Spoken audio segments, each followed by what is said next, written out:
Niye neysen sen?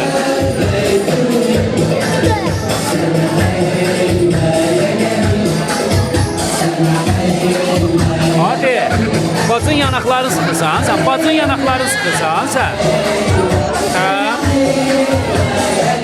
Əmin qızın incilərlər, Fatih. Əmin qızın incilərlər.